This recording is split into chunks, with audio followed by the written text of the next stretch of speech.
ইনশাআল্লাহ এরা জবাব দেওয়ার জন্য আপনাদের প্রার্থী দুর্বল না। আমি এটা আয়সা শুনছি নাচানাচি করতে পারবো, রাত্রি কামনা করে লইব। অনেকে বলেন যে হুজুর ওয়াজ করতেন, এটাই তো ভালো ছিল, আপনি কেন রাজনীতিতে আসলেন? ওয়াজ মাহফিলে হাজার কথা বললো আইন পাস হবে না। আমি আইসা খবর পাইছি কোন নেতা নাকি আমার মোমবাতির সমর্থকদেরকে হুমকি টুমকি দেয় নাকি, মামলা করব, জেলের ভাত খাওয়াইবো, এরকম দেয় কিনা? যারা দিবে মোবাইলের মাধ্যমে ফোন দিয়ে যদি দেয় তালিকাটা রাখবেন। শুধু রাজনৈতিক অঙ্গনে প্রতিহিংসা শুরু হয়েছে। এই বাংলাদেশে প্রতিহিংসার রাজনীতি বন্ধ করতে হলে একমাত্র শান্তিপ্রিয় আহলুস সুন্নাত ওয়াল জামাতের প্রতিনিধিত্ব ছাড়া কখনো রাজনীতিতে স্বস্তি ফিরে আসবে না। আমরা লক্ষ্য করি যখনই যে দল ক্ষমতায় আসুক, তারা আসুক, আমার কোনো আপত্তি নাই। ক্ষমতা আল্লাহ দেয়, আবার আল্লাহ নেয়, আমরা আল্লাহর ইচ্ছার বিরুদ্ধে নয়। আমি শুধু এতটুকু বলতে চাই যে আপনারা সবাই বিগত দিনে আপনারা যে কোনো ভাবে আপনার রাজনৈতিক অবস্থান ছিল, এই মাধবপুর চুলানো ঘাটের মধ্যে আজকে যে মোমবাতির প্রতীকের গণজোয়ার সৃষ্টি হয়েছে, এটা কি একদিনে সৃষ্টি হয়েছে? দেশের অবস্থা, দেশের মানুষের নিরাপত্তাহীনতা, দুর্নীতি, জুলুম, নির্যাতন এবং বিভিন্ন ধরনের নিষ্পেষিত মানুষ যখন জর্জরিত হয়ে গেছে, অধিকার হারা মানুষগুলো যখন কণ্ঠ ভারী হয়ে গেছে, তখন আমরা মনে করেছি দেশের হাল ধরা দরকার। এই দেশের মানুষ একমাত্র সুন্নি জামাতের কাছে নিরাপদ, কথা বলেন ঠিক কিনা?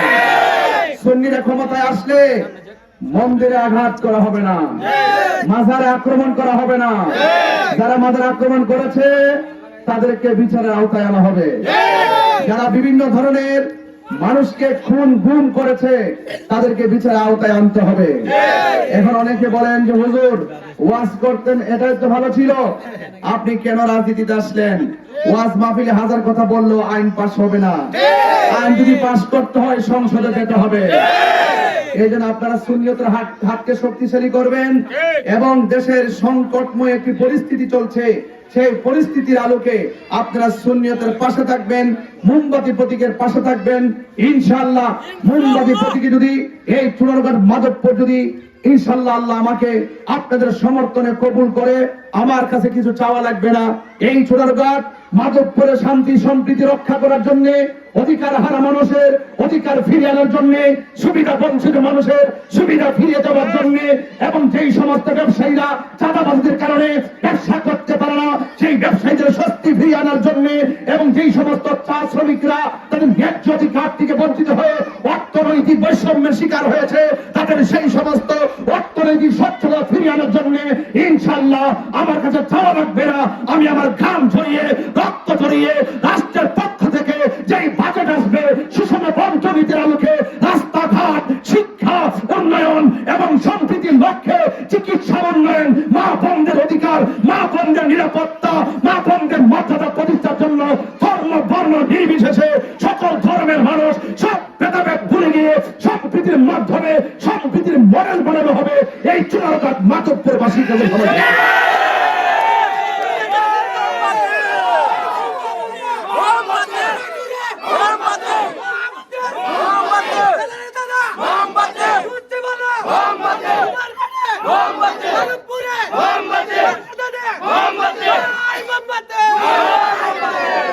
আমার মা বোনদেরকে সালাম, অন্যান্য ধর্মের মানুষদেরকে আদাব।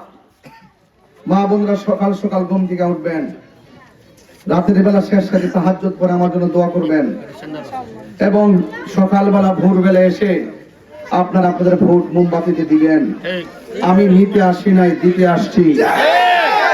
শুধুমাত্র রাস্তা দিয়ে শুধুমাত্র ব্যক্তিগত সুবিধা করা হবে না, আপনাদের আত্মার প্রশান্তির জন্য কাজ করা হবে। এই জন্য আপনারা আমার জন্য দোয়া করবেন। আর আমার মুরব্বী বাবারা যেভাবে এসে বক্তব্য রাখছেন, আমি তো আমার মনটা তো অনেক বড় হয়ে গেছে যে আমার পিতৃতুল্য বাবারা আজ হয়তো আমার বাবা বেঁচে থাকলে নাসিরুদ্দিন শিফাজুর রহমাতুল্লাহ মাজার জিয়ারত করতো, এই মাজার জিয়ারত করে আইসা আপনার কাছে কইতো। তো এই জন্য আপনাদেরকে অনুরোধ করব মোমবাতির পক্ষে থাকবেন এবং আপনারা মোমবাতি ভোট দিবেন। এবং কোনো ধরনের, আমি আইসা খবর পাইছি কোন নেতা নাকি আমার মোমবাতির সমর্থকদেরকে হুমকি টুমকি দেয় নাকি, মামলা করব, জেলের ভাত খাওয়াইবো, এরকম দেয় কিনা?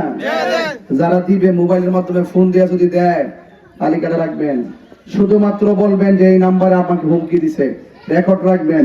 সরাসরি যদি আগে আপনার হুমকি দেয় ভিডিও করে রাখবেন। আমরা নির্বাচন কমিশন, বিভাগীয় নির্বাচন কমিশনকে আমরা ডাইরেক্ট সরাসরি জানাবো, অভিযোগ করে প্রশাসনের মাধ্যমে ইনশাল্লাহ আমরা এই সমস্ত অপশক্তি পাতি নেতাদের ধাপ ভাঙ্গা জবাব দিয়া ব্যালটের মাধ্যমে ইনশাল্লাহ মোমবাতি প্রতীককে জয় করতে হবে। রাজা আছেন কিনা বলেন? আপনারা চিন্তা করবেন না, যদি কোনো ধরনের কোনো একটা আমার সমর্থনকারীর উপরে মামলা হয়, কোন ধরনের গ্রেফতার টেফতার করা হয়, ইনশাল্লাহ এরা জবাব দেওয়ার জন্য আপনাদের প্রার্থী দুর্বল না। আমি বাংলাদেশের সবার পক্ষ থেকে, বৃহত্তর সুন্নি জোটের পক্ষ থেকে আমাকে এখানে পাঠানো হয়েছে। আমি একা নয়, চুনারুঘাটবাসী সুন্নিরা শুধু চুনারুঘাটবাসীর সীমাবদ্ধ নয়, এদের অস্তিত্ব সারা বাংলাদেশে আছে। কথা বলে ঠিক না? ইনশাল্লাহ সারা বাংলাদেশে নির্বাচন নিয়ে যে উচ্চাকাঙ্ক্ষা তৈরি হয়েছে, এই আকাঙ্ক্ষার বিপরীতে যারা বাধা প্রদান করা হবে, বাধা দিবে, ইনশাল্লাহ আমরা সকলে ঐক্যবদ্ধ ভাবে ব্যালটে ভোটের মাধ্যমে সারা ডাক বাংলা জবাব দিয়ে দিব। এবং আমাকে যে কোনো বিষয়াদি আপনারা আমাকে ইনফরমেশন করবেন। ইনশাল্লাহ আপনার গায়ে আঘাত লাগার আগে যেন আমার গায়ে লাগে, আমি সহ্য করে নেবো ইনশাল্লাহ আপনাদের জন্য। আর সেন্টার, এখানে সেন্টার আছে, আমি এটা এসে শুনছি নাচানাচি করতে পারবো, রাতে কামনা করে লইব। আমিও কইয়া দিয়ে যাই, রাতে কামনা করতে আইসেন, ইনশাল্লাহ আমরাও থাকবো। আমরা সুন্নিরা পাহারাদার হিসেবে থাকবো, আমরা মারামারির জন্য থাকবো না, এই দেশের মানুষের অধিকার প্রতিষ্ঠার জন্য থাকবো। এই জন্য আপনারা সবাই প্রস্তুত থেকে প্রত্যেকটা এলাকায় যে কেন্দ্র আছে, যে এই এলাকা যেহেতু একটু ঝুঁকিপূর্ণ এলাকায়, যেহেতু অনেক মানুষ অনেক ধরনের কথাবার্তা বলে, আমি পরিষ্কার ভাষা বলে দিয়ে যাই, ভাই রাজনীতি হলো ভালোবাসার ভিত্তিতে, রাজনীতি জোরের মাধ্যমে হয় না।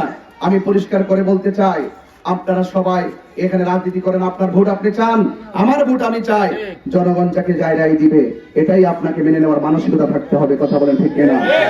আমরা অবাধ, সুষ্ঠু, নিরপেক্ষ, অংশগ্রহণমূলক নির্বাচন প্রত্যাশা করে আজকে যারা অক্লান্ত পরিশ্রম করে যারা এখানে এসেছেন, সবার সুস্বাস্থ্য কামনা করে আমি বিদায় নিচ্ছি। জয় হোক মেহনতি মানুষের, জয় হোক সোনাঘাট মাধবপুরবাসীর, জয় হোক মোমবাতি প্রতীকের। ইনশাআল্লাহ।